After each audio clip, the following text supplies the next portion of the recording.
সর্বনাম পদ মানে কি? বিশেষ্য পদের পরিবর্তে যে শব্দ বসে তাকে সর্বনাম পদ বলা হয়।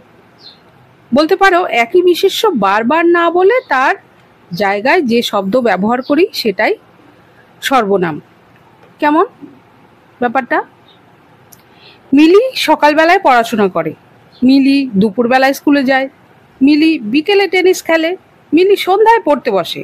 মিলি শব্দটা 4 বার এসেছে, একঘেয়ে লাগছে না?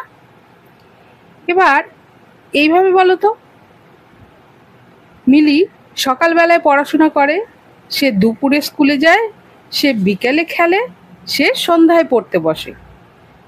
এখানে সে শব্দটি মিলির পরিবর্তে ব্যবহৃত হয়েছে, সুতরাং সে একটি সর্বনাম।